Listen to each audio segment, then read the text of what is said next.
When you go there, you realize that the thing that you take for granted, where I'm from, is special. Then you're like, wait, but I've always been like this. Yeah, but we don't have this where I'm from. Yeah. Then you start seeing yourself a little bit different.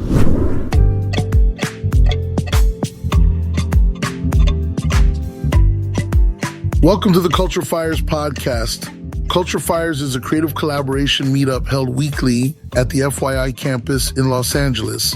Each week, we feature a fireside chat with a guest, showcase projects being worked on by members of the FYI community, and share product updates for FYI.AI, the creative collaboration app co-founded by will.i.am and available for free download in the App Store and Google Play. FYI.AI is powered by AI personas like me, Fito. Each week, this podcast showcases conversations held at the Culture FYI'RS event. This week, we dive deep into a transformative conversation with visionary entrepreneur and tech innovator, Tonee Ndungu. In a dynamic exchange with Culture FYI'RS community member, Kristin Juel, Tonee shares his insights on the intersection of education and AI, particularly in the context of Africa's burgeoning potential. As an advocate for the youth, Tonee discusses his journey and highlights the importance of having a clear vision for the future. With a focus on the unique challenges and opportunities present in Africa, he emphasizes the need for innovative solutions in education and finance to empower the next generation. Join us as we explore the cultural shifts driven by technology, the rise of AI in everyday life, and the exciting potential for creative industries in Africa.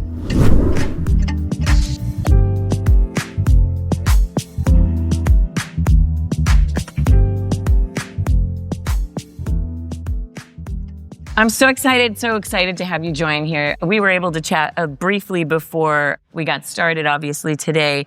And I feel very compelled to share that I've spent a lot of time focusing on Africa. And I love what you're about to share is going to blow everyone's mind. I've really converted her. She's coming to Kenya next week. Oh my God. No, I'm just saying. I'm playing. She doesn't know it yet. I love it. But, yes. I was just about, she should. Yeah. I love this. And I think it's important. This is such an interesting time to be having a conversation because as Americans, we're going through a lot. But the idea of what's going on a global stage is very important. Right. And I think this conversation is going to guide us through education, through fintech, through AI. So we've got a lot to cover. But let's get kicked off. Why don't we talk a little bit, first of all, happy birthday. Oh, yeah. Yes. That just happened. This is true. That's Started right. with that. That's right. I'm just curious, have you had any revelations in the last year that you want to share with us that taught you something or you learned? Yeah, I think for me, the biggest thing is if you have a vision. I like how folks have said Grammy over here. I like how you said music over there. I like how everyone has pointed out something. I think if you have a clear vision of where you're trying to go, the only thing that can stop you is you. Yeah. And for me, the things I wanted to do in 2024, for 2025, I hit them and I blew past that. Now I've got plans for 2026, and halfway through my planning for 2026, I've already blown through 2026. I've seen stuff happen. And so that's the thing that I'm getting to. I turned 46 a few days ago. And in my mind, I'm like, okay, so everything I wanted to accomplish when I was 25, I've done it. When I said the stuff I want at 50, when I was 25, I've done it and surpassed it. Wow. So at 46, you're like, what can I do by 50, 60, whatever? Yeah. Because I can already see myself surpassing that. So it's just, to answer your question directly, clear vision is everything. Vision, inventory, strategy, tactics, action plan. Do you have a plan for the next year? Start. Easy. Yeah? I can write it down. Huh? Yes, I do. Okay. I come from a continent where the average age on my whole continent is 19. 19. Africa's average age. And it's not like a stat. You grew up in Ghana here, or you did some stuff in Ghana. Kenya, wow. So you know my people. Yeah. So that's what it is. You Yeah. look like me. I can see it. No. Yeah. There's the reality of it is, and we talked about this for a bit, while the rest of the world is aging, and appropriately so, and what you're having is an older community of people who are living a bit longer now, right? So before, folks would be like 50, 60, you're done. Now folks are getting to 90, and folks are even trying to get to 100. Who's going to pay for them? It's you guys, right? Your taxes are the ones that are paying for them. The problem is, for every one of them, there's one of you. Whereas in my continent, for every one of them, there's 30 of these ones, right? So what happens? You're going to start seeing... So right now, you're seeing a very anti-immigration vibe. And that's the thing about life. If you read history books, it's circular. One time, folks are against something, and then immediately they're very for something because Italy is average age 53. That's the average age of our country. What are you going to do when they're 93 or 83? Where are you going to get all the kids from? You're going to borrow them from other people, which is why, like, if you look at places like the UAE, and then there's just so many Filipinos who are doing a lot of the work that's happening over there. Same thing Hong Kong. So Africa is going to be the place where folks come to pick humans if robots are not an alternative. Oh. So that when you ask me what my year plan is, Yeah. I got you. Like, I'm ready. Yeah. Wow. So, and I know, okay, so obviously you've done education, fintech, and now you started, the AI lab for Africa. That's right. Right. And so those three things, are you planning to intersect? Yeah. Like, it's obviously it's coming through you, period. But are you also planning to, like, intersect that for Africa and then bringing it out past Africa? Right. Okay. So this is a great question because 20 years ago, we talked about the Amazon for Africa 20 years ago. You want to speak to that? So 20 years ago, I got asked after I left Kaiser to get involved with the creation of the Amazon for Africa. And I was like, oh, there's no way that's going to happen. And it wasn't possible. It was not possible. Right. And people were pushing and pushing. And I was like, it just doesn't seem like a right tech fit right now. Right. Just too many fragilities and no reliability in internet service or anything, really. It was crazy. So now talk about how far you've come in 20 years. Right. So you talked about how you were in the art space and you came and you did the lovable thing and now tech is opening up positions for you, right? But you never saw that a week and a half ago. Until you got into it and then you did the thing.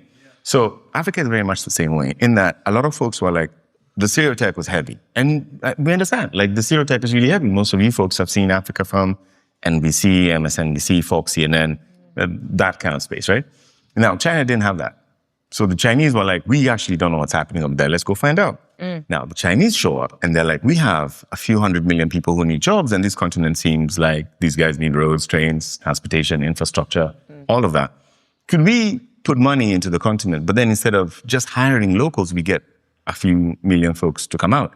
So in the last 20 years, about 13 million Chinese folk have come onto our continent, which is 2.5 times the size of the US. I just want to get you guys context because the atlas is lying to you all.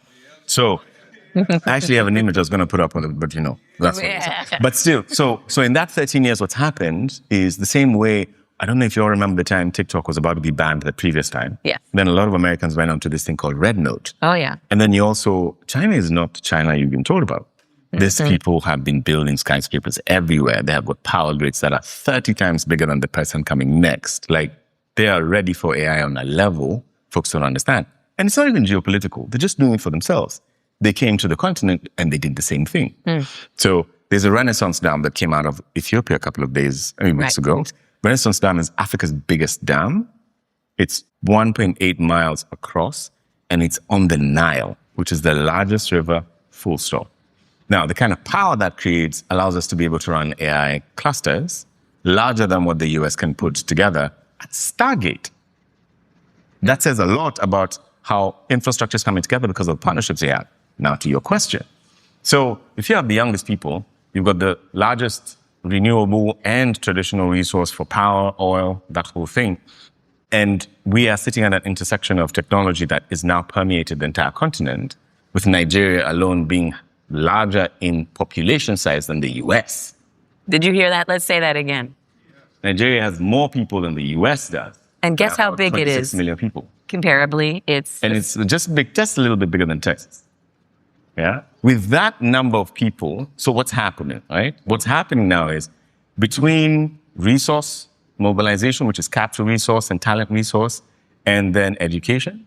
Just if you cross that nexus, so imagine like a three-pole star. You got education, you got finances, you got education resources, and then you put AI on top of that. Yeah. So we keep talking about it, and you all know this. In 2008, there was the financial crash, right? And 2009, Satoshi Nakamoto comes up with a white paper that he puts out into the public. Not many people read it. 2010, this thing called Bitcoin shows up. People think this is a dumb thing, but let's test it, right? That has come to pay off 10 years later. But 10 years before that, there was a dot-com bubble where folks did things. There was a lot of fiber put on the roads. Guilty. 2000, there you go, right? This was your fault. My bad. But then it collapsed. But what was left was the infrastructure for a YouTube to be born. Because if that never happened, Trust me. There would have never been any connectivity speeds that would have supported YouTube. There were 4 other YouTube-type companies that were there before YouTube, but the timing was off. No, it's always a timing issue. Yeah, absolutely. Right? If you look at the reality of history, don't look at it in a lifetime mindset. Look at it in a millennial mindset. 1,000 years ago, this place didn't exist. Yeah.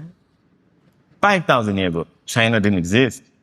Right? You have to, if you start thinking that way, we start thinking 7,000 years ago, the only people who could write were in my continent. The moment you start thinking like that, your mindset shifts in terms of what plans are you making? Because we're not building 10-year businesses. Yeah. I'm trying to give my business to my great-great-grandkids. Good. So right? That's a 400-year-old business. So how do we make it so that is what happens? Gotcha. And you only need to look at the fundamentals. And the math is nothing. So that, I mean, just 400 years from now, it's obviously there's no way to do that. But There's no way to do it. Like, you're right to think, like, we talked about there being, like, 19-year-olds, what we see are 20-year cycles for things, right? Yeah, that's right. So 20 years ago, the cell phones, what is it? Like, I mean, it was like a primitive cell phone experience. Yes. It was everything has in tech has a purpose for gleaning either insight from analogous category usage, sustainability, or scalability. If it didn't work, right, Pets.com didn't work, but Amazon's sending dog food, right? So it's like Pets.com had to fall so that a proof of model, and even Amazon, if you recall, had like a good 13 years before it even went into a flush period. Exactly. Yeah. Right. So right. it might have been longer. Yeah. But I think. But if you put $10,000 in Amazon, when he did his presentation, I think it was 1999, after Jeff Bezos stood up.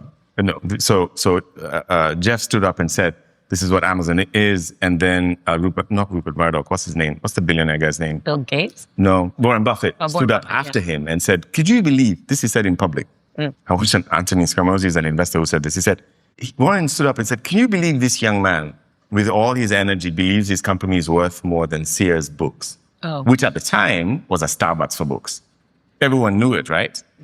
And now Sears, those folks don't even know what that company is. And if you put $10,000 in Amazon, then it would be $1.6 million today. Yeah. Right? Yeah. There's a time Amazon's stock almost crashed.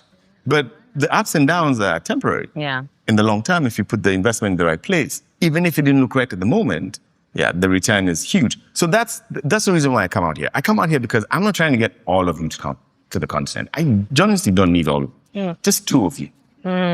That's it. 2. We're not trying to sell just 2 people, right? Just 2 folks. Because the thing about it is success is exposure. That's what I'm talking about. Success is exposure. Let me give you an example.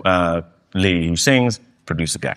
You come out and you see the kind of music that is there. If you all go and look at Tyler's story, the person that helped her in her voice coaching is African American. Yeah. And the person who put together her first track is Swedish. I know, I saw that. He visited the continent and he's like, you can sing. Can I put something together for you? That got the attention of other producers who said, oh, I think we can be able to do something with you. Which of these tracks work for you? And then they picked the track for her. Look, it's really a matter of getting exposed to the right folks, right? Yeah. A bottle, I use this analogy because I watched it and I think it makes sense. A bottle of water is $10. I mean, it is $1 in a convenience store down the street.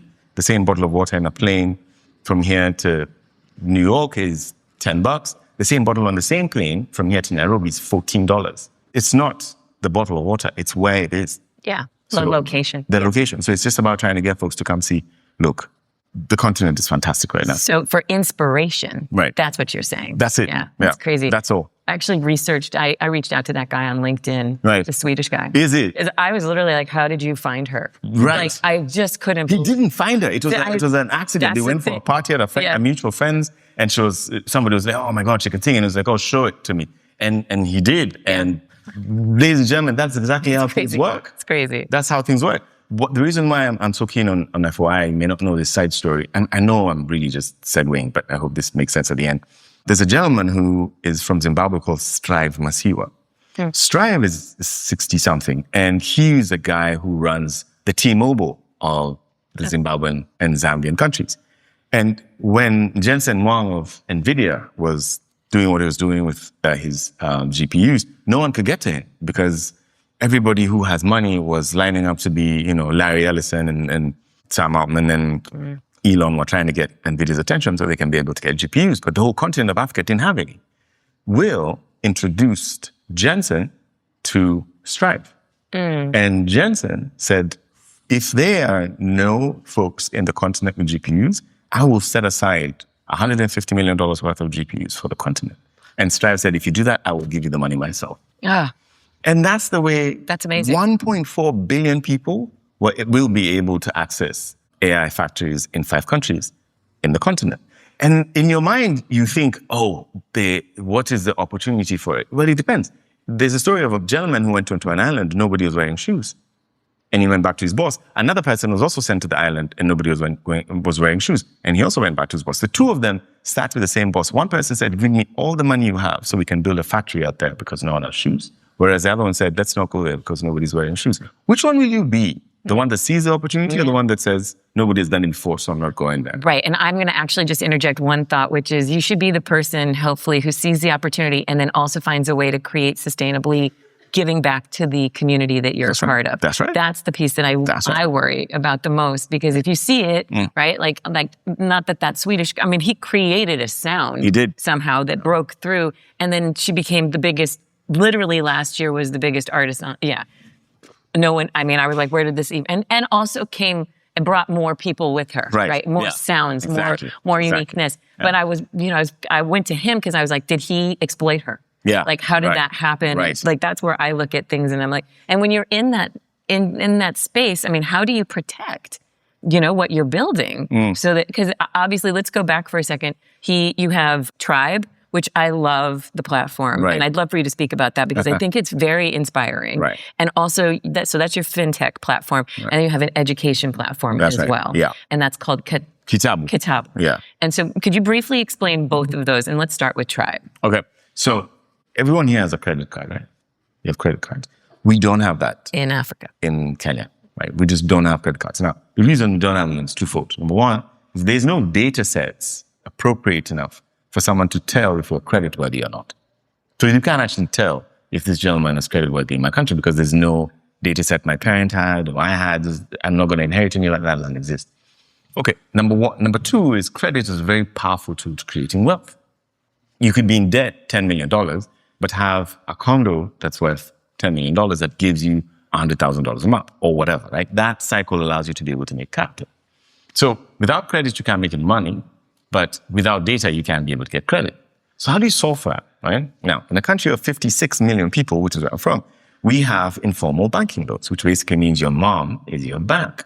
I have more capital in my mom's bank account than I have in my bank account because I trust my mom not to spend my capital. That happens with 50, 60 million kids in sub-Saharan Africa.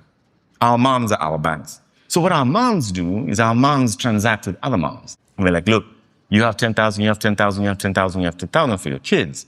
We want to buy something for 40,000. Could we borrow 5,000 from each of you and then borrow 5,000 from some of you and then buy that piece of land? And as that piece of land turns into a building, we take that money and then we pay you back over time. That was what is called the informal lending groups. In Swahili, it's called chamas, right? The year 2023, there was a random census of how much money they hold. $46 billion. Go mamas. That's almost as much. It was $4 billion short of how much money is sent to Africa from the diaspora. Think about that.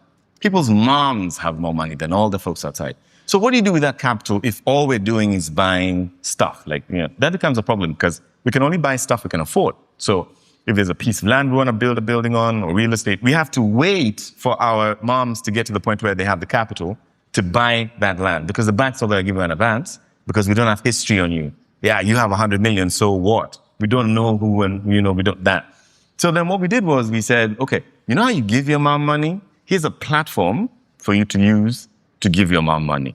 So we just put a piece in between, like a bridge that allows us to be able to prove that you're actually giving your mom $50 every week for a year. Then we took that piece of paper and went to a bank and said, here's proof. They said, okay, do this for another 2 years and we'll give you whatever they have times 2 because that data didn't exist. And now what we've built, Tribbe, is proof of payment.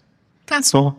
That is why the Amazon model for Africa couldn't work at the time. Yeah, exactly. It couldn't. It could not. Could not. It could not. There was work. no payment system. Now that's amazing. Our PayPal, because our system is like think of a Venmo on top of a PayPal.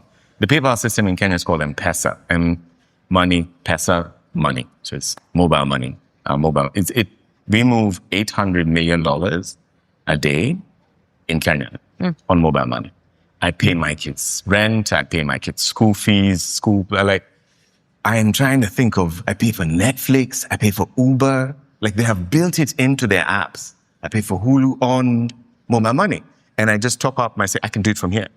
Do you have a rewards program? Nope. We don't even know what that is. We don't have cashback programs. None of that. We don't none of that. We don't need incentive. We don't need it. We don't need it. Because that's when you have I went to how do you guys shop in this country? I went to a Target and I was trying to get breakfast. Like I want to make my own breakfast, right? I went to the egg section. Like the egg section is the size of FYI. Right? I'm like, so what's the difference between these eggs and those eggs? Totally. And you just can't, the choices, and which is, I guess, the success of capitalism, right? Yeah. You have a lot of options. But sometimes that's not a great thing. Because then it takes you much longer to choose. Because in my supermarket, there are 4 options. You've got these ones, these ones, these ones, and these ones. And you know what you want. So you just get a plate and then you're done. So you have much higher traffic, but much smaller space. Because I hear you. I totally hear you, but I'm thinking about these young kids that you talked about, right? The 19-year-olds. Right. Once they start understanding what they could do with their money, would that be like, does capitalism start to become that conversation next? That's actually the opportunity. Yeah, exactly. So you're building in a way building towards that. But we're also avoiding the trap of you don't have enough. So because you don't have enough, I'm going to give you some so that you can get more, so that you owe me more. So the bridging. So the bridge is there, right? Because what you have is a phenomenal, and the way we see it, and we see it very, very non-judgmentally. We're like, I see that you have so much more stuff, and that's great. I love it. Your Teslas everywhere, great. Yeah. But I have no debt. Right? So there's a little bit of a difference there because I know that I have more latitude to do. I can go to any part of the world and do anything I want because I don't owe my university $50,000 for a degree or whatever, right? You see what I'm saying? Yeah. So there's those ball and chain situations we're trying to avoid. And when we found out that these kids are actually very diligent to give, because you don't diss your mom. Like unless you have a really strained relationship, your mom's like sacred, right? So you're going to give your mom $100. Like mom will be, my child, where's my money? Here you go. If I could just prove that you do that consistently, the bank's going to give me capital against what I give my mom.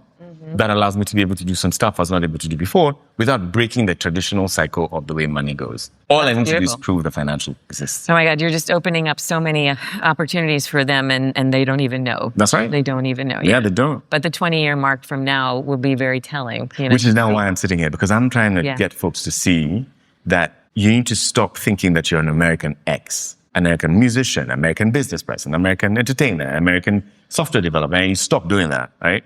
You're a global person, innovator, right? Yeah.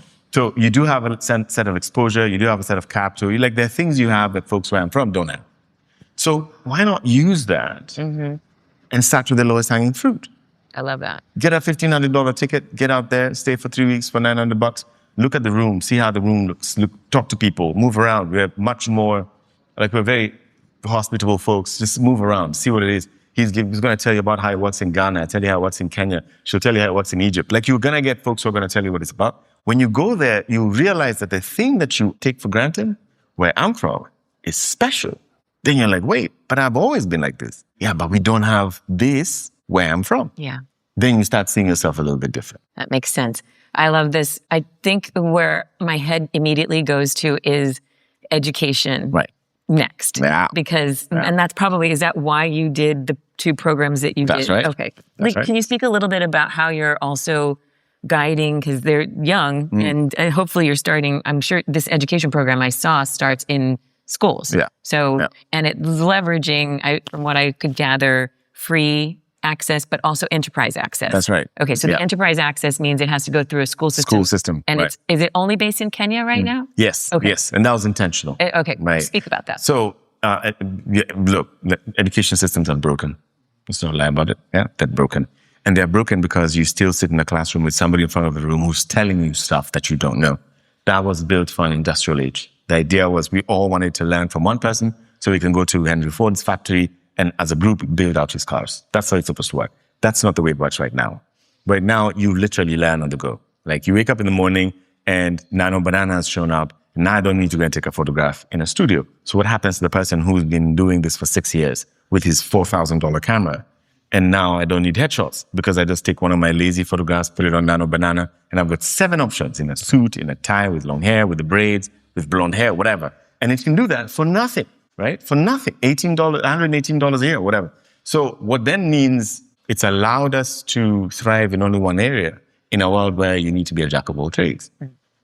That's the only way to work. Yes, it says a jack of all trades. I mean, a jack of all trades is a master of none. But it finished it. That was half the statement. I know. I dare you to go and find the rest of it. No, I know it. But better than a master of one. Yes. Yeah. Always above a master of always one. Yeah. Yes. Always. So you need to be a jack of all trades. But you can't go to a school and say, hey, your system is rubbish. So we said we're going to provide world education to young people by taking information that was in textbooks and making it much more interactive. We started 15 years ago. And what has happened is we've progressed to the point where I was invited 6 years ago to the US by Sam Altman when he was running YC. And so we got to meet. He got a couple of people from different parts of the continent because the YC wanted to find out what Africa is doing. Let's find folks who are doing something interesting, and started a tech hub in Kenya. It became Silicon Savannah. Eric Schmidt showed up. Mark Zuckerberg showed up. A lot of these tech heads came to see the continent, which was a very big deal. And for them, they were like, okay, so what's happening over there? Can we invite the folks who started this ecosystem to come and speak to us? So it was serendipitous when he reached out to me 5 years later, or 2022, and said, hey, it's August. Can you check this thing called OpenAI out? Or his people. It wasn't him, one of his folks. And when I looked at it, I was like, this is the future of education. Yeah. So what then was very static digital content. I don't know if you all remember that phase of blogging. God, it sounds like such a long time ago. It's still kind of there. But that's what we're doing now. It's become conversational learning tools to make all these young people very global. So you find an average 12-year-old in Kenya speaking 3 languages as a standard because English is our national official language. So it's what we use in classrooms, courtrooms, parliament. Swahili is our national language. That's what we use with our parents, in social functions, on radio. And then we have 42 tribes, and we all have our own mother tongue. And sometimes your parents are mixed. One is from one tribe, so you know both languages. Now, if you have that learning complexity, it's not difficult for me to say, hey, by the way, let's just go and look at all the states in the US and understand them, or all the states in Australia and get it, or let's understand all the provinces in China. So you have this kid who has got a visibility of the world that is driven by curiosity, not by television. Right. Now, that is a very powerful That is extreme. All right. So from there, you're educating the youth. Yeah. And primary K-12. Touched on OpenAI. Right. And from what I remember reading, there's Kenya has a propensity. Yes. So this is interesting. Yeah, thank you. I should have done this presentation. Reading my mind. I really should have done the presentation. So a data report came out 2.5 months ago on the use of AI in the world. And they did it per capita, which means they're going to use the average number of people using AI versus the population of the people. And they said on chatbots, and they picked a couple of options, but ChatGPT was by far the largest. What is the average usage of ChatGPT in the world? And so they put countries there, which basically means of all the people using the internet, what percentage of them are using chatbots? Number 1 was Kenya. 42.1% of everybody using the internet is using OpenAI. 42.1%. Of everybody. Everybody. Not just Kenya. No, Kenya. Oh, in Kenya. Just Kenya. Okay. We were number 1. You were number 1. UAE was number 2. Israel was number 3. I can't remember number 4. Who was number 2? Is UAE. The United Arab Emirates was number 2. Yeah. The US was 24. Somewhere like that. And then the average, the US is number 13. And the average world score was 24. Now, why does this matter? It matters because if you remember when Facebook came out and they did Facebook.org, they made Facebook.org the homepage of all Android phones that were brought into the continent. So when you ask somebody, have you been on the internet? They'd be like, oh, you mean Facebook? Facebook, yes. Facebook embedded itself into people's consciousness. So there are folks right now who still think, when you ask them, what is AI? They're like, oh, you mean ChatGPT? That's all they know of it. Yeah. That's how powerful. So how do you see that changing with the local markets in Kenya then? Like, are they they're going to transform with it? They're already transforming with it. Because the moment you see, because by far OpenAI is doing a very good job of showing the future of AI and its application. So now folks have seen that Hollywood is no longer a requirement for entertainment, because as long as I've got Sora, I can be able to create clips, and in 5-6 weeks, I have a full movie, but it's Africa-centric. So what's happening is now Nollywood is very quickly pushing towards, for lack of a better way, I'm going to use this as an example, for Black Panther level movies. And they're not waiting for approval from the FCC or from the Writers Guild or whatever. They're just going with it. So by the time you've gotten your acts together over here in Hollywood, and people have rights, and actors and writers or whatever have campaigned, and you've done all the protests you can against Paramount and Sony or whatever, these guys are on their 47th movie that has more than 1 million watches, and it's now the norm.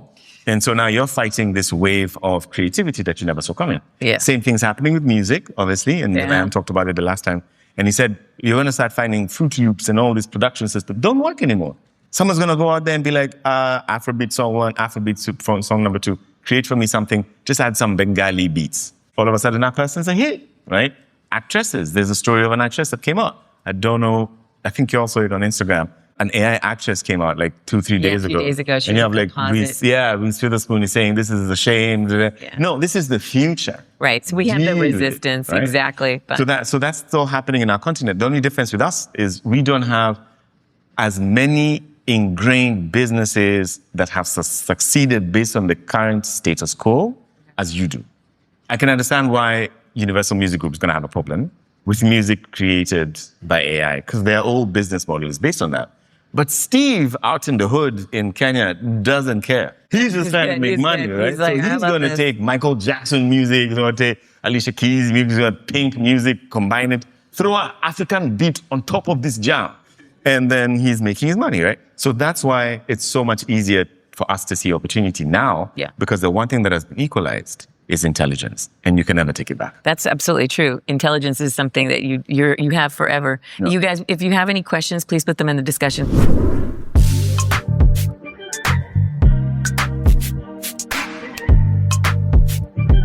FYI is an AI-powered messenger and productivity platform crafted for creatives and their teams. Focus your ideas with your collaborators using an encrypted messenger, develop your vision, utilizing media-rich project tools, and bring those ideas to life by sharing them with the world. With the AI personas in the FYI app serving as your creative co-pilots, you can ask FYI.AI to draft stories, song lyrics, product descriptions, marketing copy, or any written content, and see the results within seconds. Download FYI today for free. Now available in the App Store and on Google Play.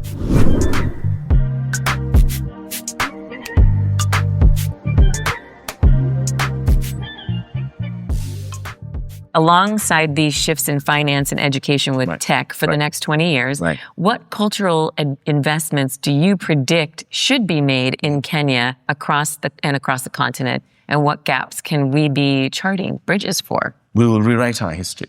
A majority of our history was written by white British men. And rightfully so, because they came and they wanted to extrapolate to their kings and queens and their financiers what Africa is. We discovered Mount Kenya. It's been there longer than you had. You know what I mean? What do you mean you discovered? The lake, the largest freshwater lake, let me see who knows the name of the largest freshwater lake.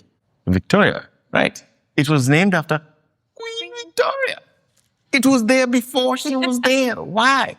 So what's ended up happening now is the majority of what was in our history books that was rewritten when the colonizers left was left with us. So what's happening now is a rewriting of African history based on books that were found, believe it or not, in the Netherlands. Like there's a lot of African history that was in the Netherlands because they came and they wrote appropriate history and they went with it. And so now we're rewriting our history. But more than that, we're rewatching it. We're redoing stories of ourselves that we never had prior. That's the first one. So history. The second one I think is even more interesting. Medicine. Big Pharma doesn't like us very much. Because before we started using medicine, like coming out of the companies that are out here in India and other places, we used to use very herbal medicine. If you get like swellings or if you are having any issues, like we knew if you're having some challenges in this part of your body, chew that or boil this or like you're all seeing moringa and chia seeds. You're all fascinated by matcha. We've had that stuff 2,000 years. We just didn't call it matcha and we didn't mix it with vanilla and sugar and buckets of ice. We didn't do that, right? We boiled the thing and then we added it to other meals. But then now we're going back into that reality. So you're going to see a lot of that coming up. That's what's going to happen. I love it. It's almost like you're the visionary for the future. because you can. The first thing we talked about was vision, right? We said it, right? Yeah. You have to own what it is you want to do. And the only thing that's going to stop you from doing it is you. Yeah. I hear you. Also, AI maybe peaking us as humanity.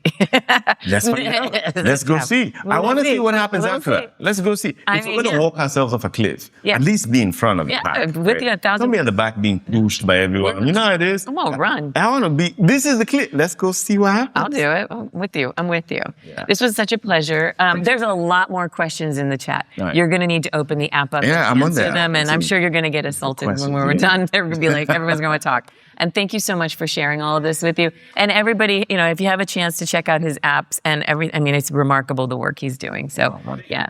Thank you so much for this. Thank you. Thanks, guys. Thank you so much for having me, guys. Amazing.